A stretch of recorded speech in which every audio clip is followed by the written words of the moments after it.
اور خسر آفتاب کے معنی ہے پہاڑ کے اندر سے۔ اب انہوں نے جو حوالہ دیا حق الیقین کا، یہ اردو کی کتاب ہے اور یہ ترجمہ ہے در حقیقت حق الیقین فارسی کی کتاب کا، اور یہ فارسی کی کتاب میں 2 روایات نقل ہوئی ہیں اور فارسی میں بھی در حقیقت ترجمہ ہے 2 روایات کا۔ اب سب سے پہلے ہم یہ ڈسکس کرتے ہیں کہ 350 سال پہلے علامہ مجلسی نے جب یہ لفظ یوز کیا ہے اور عربی زبان سے یوز کیا ہے تو اس کے معنی کیا تھے۔ تو در حقیقت روایات میں جو لفظ آیا ہے وہ ہے بارزن، یعنی بہت ہی نمایاں۔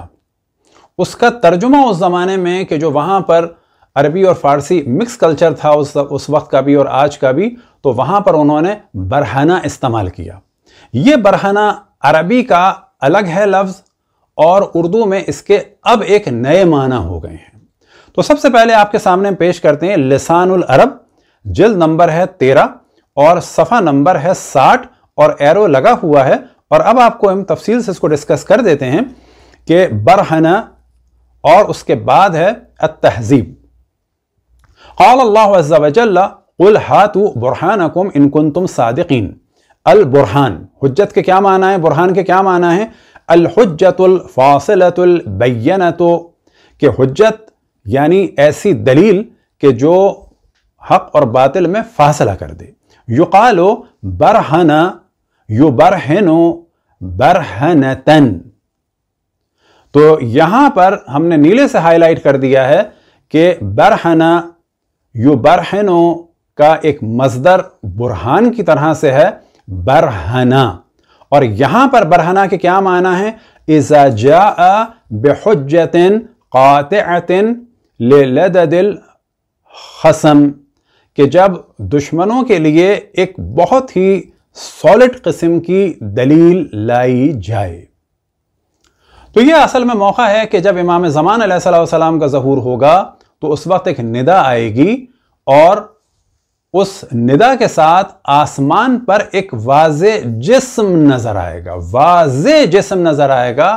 یہ ہے اصل معنی، نہ یہ کہ ننگا جسم نظر آئے گا۔ اب آپ کے سامنے اردو ترجمہ ہے کہ جو صاحب نے پیش کیا، اور اس کے ساتھ ہی صفحہ نمبر 18 اور 19 ہے، اور یہاں پر یہ روایت ہے، اور اس روایت کے اصل کیا معنی ہے یہ بعد میں دوبارہ ہم بیان کریں گے کہ جب عربی بیان کریں گے۔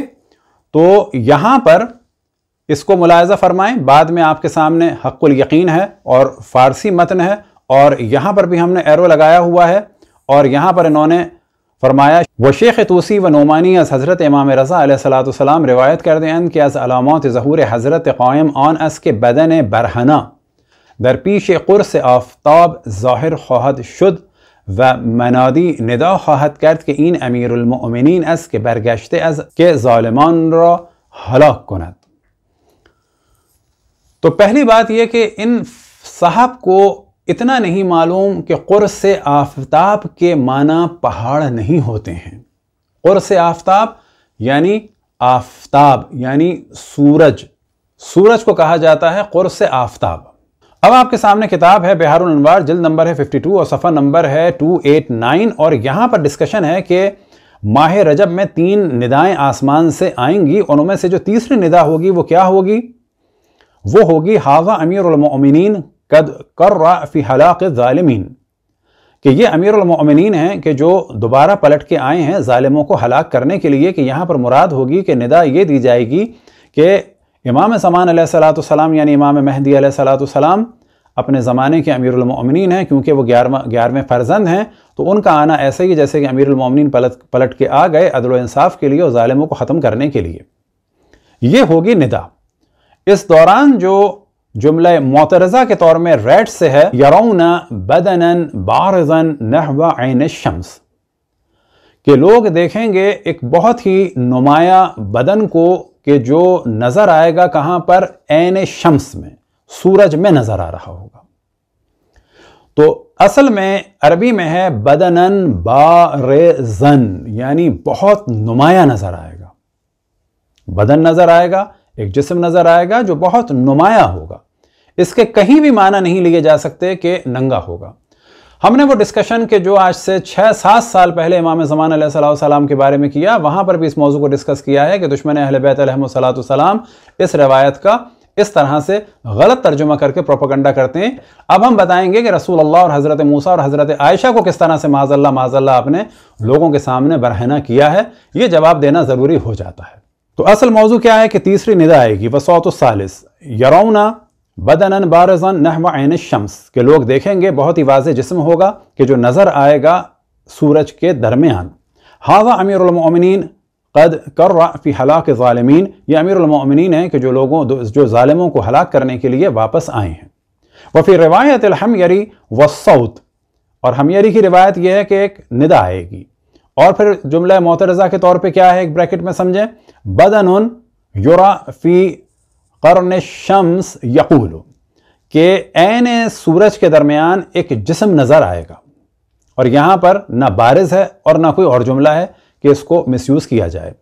وہ ندا کیا دی جائے گی، ان اللہ بعث فلانا فاسمعوا له واطیعوا، کہ اللہ سبحانہ و تعالیٰ نے فلانے کو، یعنی امام مہدی علیہ السلام کی جانب اشارہ ہوگا، مبعوث کر دیا ہے، یعنی اللہ سبحانہ و تعالیٰ نے بھیج دیا ہے فلان یعنی امام مہدی علیہ السلام کو، تم ان کی بات کو سنو اور ان کی اطاعت کرو۔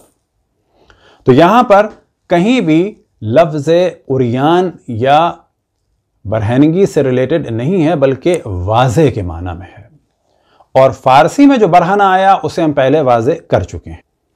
اب دوسرا حوالہ ہے کتاب الغیبہ کا، یعنی شیخ طوسی کی کتاب کا، کہ جس کا ان موصوف نے بھی ذکر کیا، اور صفحہ نمبر ہے 270، اور یہاں پر بھی عیناً یہی موضوع ہے۔ والصوت الثالث یرون بدنا بارزا نحو عین الشمس، کہ تیسری ندا آئے گی اور لوگ دیکھیں گے ایک بہت نمایاں جسم کو سورج کے درمیان، اور ندا کیا ہوگی، ھذا امیر المؤمنین قد کرر فی ہلاک الظالمین، کہ امام مہدی علیہ السلام کا آنا ایسا ہے جیسے کہ امیر المؤمنین دوبارہ آ گئے ہیں اور یہ ظالموں کو ہلاک کریں گے۔ فی روایت الحمیری والصوت، کہ ندا ہوگی، ندا کیا ہوگی، ان اللہ بعث فلانا فاسمعوا له واطیعوا، لیکن بیچ میں کیا ہے، رائٹ سے ایک جملہ ہے، بدن یرا فی قرص عین الشمس، جیسا کہ ہم نے پہلے ذکر کیا۔ عیناً یہی موضوع غیبت نعمانی میں ہے، اور صفحہ نمبر ہے 186، کہ تین ندائیں آئیں گی، اور تیسری ندا کیا ہوگی، یدن بارزن ما قرن الشمس ینادی علی ان اللہ قد بعث فلانا علی ہلاک الظالمین۔ اب یہاں پہ پتہ چلا کہ ایک اور نسخہ بھی ہے کہ جہاں پر ید ہے، کہ ہاتھ ظاہر ہوگا، کہ جو بہت ہی واضح ہوگا۔ لیکن یہاں پر اب ہم ڈسکشن کرتے ہیں کہ آپ نے اس لفظ برہنہ کو، کہ جو برہان کے معنی میں تھا، اور آپ کا اتنا بھی شعور نہیں ہے کہ قرص آفتاب کا آپ ترجمہ فرما رہے ہیں پہاڑ، کہ جبکہ عام بچہ چاہے وہ مسلمانوں کا ہو، اور آپ تو انڈیا میں رہتے ہیں، انڈیا میں تو کسی آپ ہندو سے بھی پوچھ لیں، حتیٰ کسی عام آپ شخص سے بھی پوچھ لیں کہ آفتاب کے معنی کیا ہوتے ہیں، تو وہ بھی بتائے گا آفتاب کے معنی ہوتے ہیں سورج، نہ کہ پہاڑ۔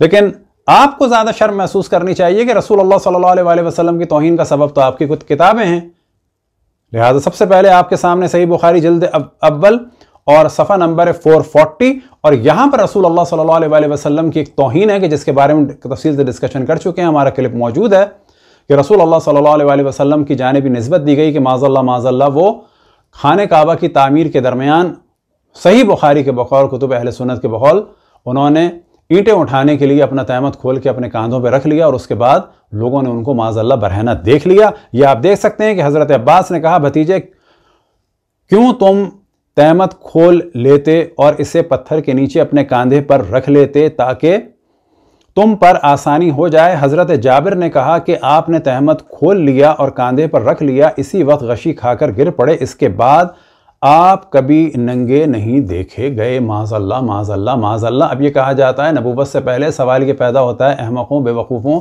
کیا کوئی بچہ بھی اس وقت ایسا ہے کہ اس سے کہا جائے کہ نیکر اتار کے یہ چیز اب اٹھا لو؟ آپ لوگ سبب بن رہے ہیں رسول اللہ صلی اللہ علیہ وسلم کی توہین کا۔ سلمان رشدی نے کتاب لکھی تھی، وہ آپ کی مشہور ترین روایت ہے حدیث قرآنیق کے جس کے اوپر تفصیل سے ڈسکشن کریں گے، وہ آپ کے صحیح روایت ہے اور کم سے کم 35 طرق سے نقل ہوئی ہے اور تمام کتب روائی اور تمام تفاسیر میں موجود ہے۔ سلمان رشدی آپ کے مذہب کا تھا اور اس نے آپ کی کتابوں کے مطابق سیٹنک ورسز لکھے۔ اب آپ کے سامنے صحیح بخاری جلد نمبر 1 صفحہ نمبر 368 اور حدیث نمبر ہے 251، اور یہاں پر موضوع ہے کہ حضرت عائشہ نے اپنے بھانجے اور بھائی کو غسل کر کے سکھایا۔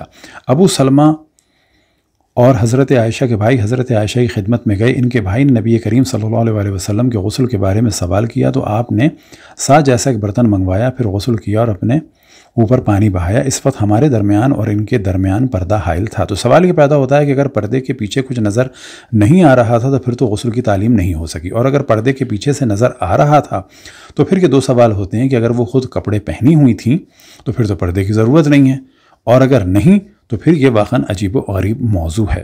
اب یہ ابو سلمہ کون ہیں تو بتاتے چلیں کہ یہ ان کے سگے بھانجے نہیں ہیں، بلکہ یہ رضاء الکبیر کی وجہ سے ان کے بھانجے ہیں، کیونکہ رضاء الکبیر وہ موضوع ہے کہ جس کی وجہ سے عالم اسلام میں ایک زلزلہ آ گیا تھا، اور وہ یہ تھا کہ حضرت عائشہ نے فتویٰ دیا تھا کہ بڑی عمر کے افراد کو دودھ پلا کے محرم بنایا جا سکتا ہے، لہٰذا وہ جس کو محرم بنانا چاہتی تھیں تو اپنی بھانجیوں اور بھتیجیوں کے پاس بھیجتی تھیں کہ ان کا دودھ پی کے آؤ۔ اب آپ کے سامنے صحیح بخاری کی جلد نمبر 4 ہے، اور یہاں پر واقعہ ہے حضرت موسیٰ علیہ السلام کا کہ بنی اسرائیل یہ دیکھتے تھے کہ حضرت موسیٰ علیہ السلام تنہا نہاتے ہیں۔ اب اصل روایت یہ ہے کہ حضرت موسیٰ بڑی شرم والے اور بدن ڈھانپنے والے تھے، ان کی حیا کی وجہ سے ان کے بدن کا کوئی حصہ بھی نہیں دیکھا جا سکتا تھا۔ بنی اسرائیل کے جو لوگ انہیں اذیت پہنچانے کے در پہ تھے وہ کیوں باز رہ سکتے تھے؟ ان لوگوں نے کہنا شروع کیا کہ اس درجے بدن چھپانے کا اہتمام صرف اس لیے ہے کہ ان کے جسم میں عیب ہے یا کوڑ ہے یا ان کے خصیتین بڑے ہوئے ہیں یا پھر کوئی اور بیماری ہے۔ ادھر اللہ تعالیٰ کو یہ منظور ہوا کہ موسیٰ علیہ السلام کی ان کی حواس سے پاکی دکھائے۔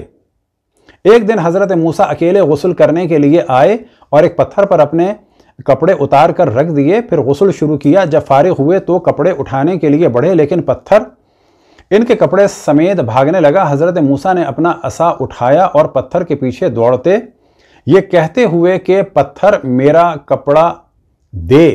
آخر بنی اسرائیل کی ایک جماعت تک پہنچ گئے اور ان سب نے آپ کو ننگا دیکھ لیا۔ معاذ اللہ معاذ اللہ معاذ اللہ۔ آپ ان چیزوں کو نقل کرنے کے بعد لفظ برہنہ کے جو برہان کے معنی میں ہیں اس کی آڑ میں شیعوں پہ حملہ کرنا چاہتے ہیں، اور وسیم رضوی کی آڑ میں اگر شیعوں پہ حملہ کرنا چاہتے ہیں، اور وسیم رضوی کے آپ کے بقول کے وسیم رضوی کیونکہ شیعہ تھا تو آپ شیعہ ائمہ کی توہین کریں گے، اس کے معنی یہ ہوا کہ سلمان رشدی، تسلیمہ نسرین اور سب سے بڑھ کر مرزا غلام احمد اور بہت سارے آپ کے ملحد اور وہ لوگ کہ جنہوں نے نبوت کا دعویٰ کیا، کیا ان کی آڑ میں آپ کے خلفاء کو گالیاں دینے صحیح ہے پھر؟ یا کون سا قانون بیان کر رہے ہیں؟ لہٰذا ہوش میں آئیں۔ اب آخر میں توجہ دلائیں کہ یہ ہمارا لاہوری مدرسہ اور ان کے طرفدار جو انٹرنیٹ پر ہیں، کیا انہوں نے اب تک امام زمان علیہ السلام کی اس توہین کے بعد کچھ کیا؟ کیا وہ ایکٹیو ہوئے؟ کیا یہ کام بھی MI6 کا ہی تھا؟ یہ ان لوگوں کا کام نہیں ہے؟ ہوش میں آئیں اور اس لاہوری دیوبندی کی حمایت کی نسبت اہل بیت کی حمایت زیادہ کریں۔